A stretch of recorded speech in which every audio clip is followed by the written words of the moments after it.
Hello again and welcome to the black box of the Paycheck Protection Program, where we open it for you and dive into the details. Today we're going to focus on the economic necessity questionnaire, which is known as Form 3509.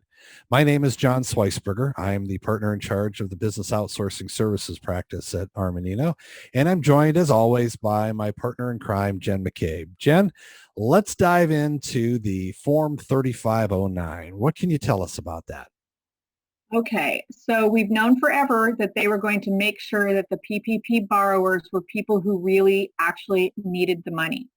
And back when we applied for PPP money, everyone had to attest that economic uncertainty made the loan necessary. Now, of course, nobody knew what was going to happen. So at the time, that was a true statement for many people. And happily, a lot of those same people had a good year. So later in the year, the government came out with a 3509 form, which everybody has to fill out if they have a greater than $2 million PPP loan. And in the summertime, we were writing up memos of eligibility, and we thought that we'd have a long time before these things were due. But what has happened now that the Treasury and the SBA have released 3509 is when you submit your forgiveness to your bank, they will ask you for the 3509, not later than 60 days. It feels like they're really on it. So let's talk about the order in which things should happen for borrowers with more than $2 million. So the first thing is we're advising clients to not submit their forgiveness applications unless they have gotten the 3509 done too. Even though you don't have to submit it with your forgiveness, you should prepare your 3509 ahead of time. The 3509 itself is not enough in most cases, particularly if your business has done pretty well. If your business has done well, this 3509 could open doors to more audit questions because they ask open-ended questions, which are, in my opinion, unfair. They're changing the rules in this game after they started the game, which I don't like, but there you have it. They ask you, for example, what your liquidity looks like. They say, what's your cash balances? And they don't say, and is that enough? They just ask this open-ended question. So our recommendation is that you read that 3509, and then you write a memo. And it's a technical memo. It's a narrative that says, here was my business. And it's a description of my business, my supply chain, my employees, for example, the decisions the company made to keep people employed using the PPP money. And that narrative talks about the impact of COVID on the business, or at least on the business decisions. A lot of times we attach budgets, forecasts, internal memos that the management may have written at the time saying, hey, we might need to have this triage action. All of this builds a narrative that shows that there was anxiety in the business and there certainly was a problem looming that everybody was bracing themselves for. And that memo goes with the 3509, and then we also attach exhibits to it. So if in the memo you say, our forecast at the time was horrible, our worst case scenario said we were going to lose $2 million, we want to see an exhibit attached with that very forecast that you're referring to.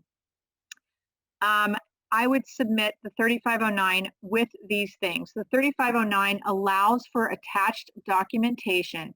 So jump on that, attach documentation and answer every question that you see the 3509 is going to force. There are questions where they say, did you have to change your operations? Did you have to buy PPE? And maybe those answers are all no. And so you need to answer the questions that you think they're going to ask and just answer them in that memo for the people who are going to be reading the answers to your questions. Yeah, I think as you look through the form, if you haven't already, I would strongly encourage you to, if you're in this situation where you have either a loan or a collection of affiliated loans that are over $2 million, familiarize yourself with what's in this form, because they are asking, as Jen said, open-ended questions or questions at a specific point in time. For example, What was your cash position at the end of the first quarter of 2020? What was it like the first quarter of 2019? Well, it could very well be that you were in a good position at that point, but by the end of the second quarter, you weren't. They didn't ask that question, right? Yeah. They're taking these specific points in time like that's the only time in which COVID impact may have happened. There's any number of businesses that actually had a decent second quarter because they were working off first quarter and fourth quarter sales and contracts and things like that. But by Q3 and Q4, we're in a really difficult, tenuous situation because all of their sales opportunities dried up in the spring. They're not asking those kinds of questions. So we think it's really important that you give them this much fuller picture rather than just answer their questions and cross your fingers and then wait for them to come back and go, wow, you look like you were in great shape. Yeah, but we didn't turn out to be. Well, too bad. You just don't want to have that situation. So Yeah. This is not a less is more situation. No, not at all. This is the time to go play offense and not defense. Yeah. And they don't ask questions about payroll and headcount like you would think. The PPP money was supposed to be spent on keeping payroll. They don't ask you if you determined that you were needing to have a layoff and that you avoided it with the PPP money or anything that might be really compelling. They interestingly omit it. So it's your chance to make your case. Exactly. And whatever you do, all the way through each box on this form, there's sort of a here's the question, here's where you put your answer, and to the right of that is a check here if this is confidential. Make sure you do that because this is otherwise subject to the Freedom of Information Act. And as we have all seen, there's all kinds of information that news organizations and other watchdog agencies have wanted to get out into the open around who borrowed how much.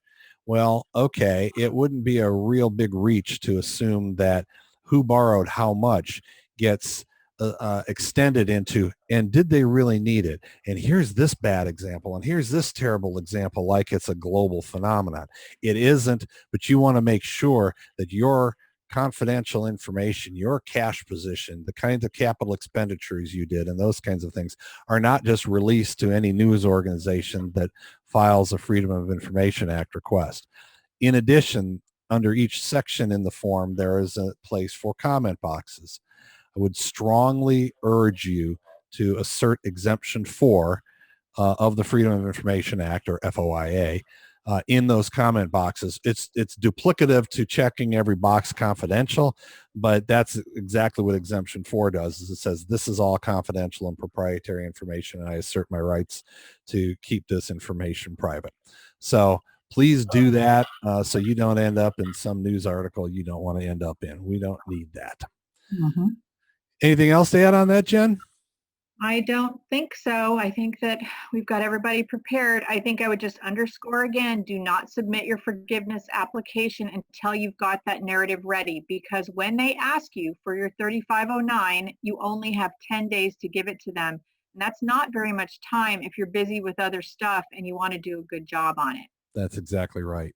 So we can help you certainly prepare your forgiveness application. If you're thinking about a second draw loan, we can help you on the second draw as well.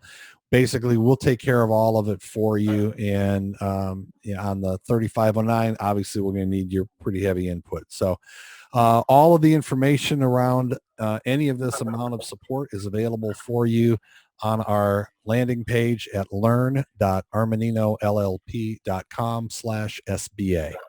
And of course, throughout any of this PPP process, we've got literally hundreds of questions on our searchable FAQ library at the address that you see there in the lower right-hand corner. Jen, thank you very much, everybody. Have a wonderful day.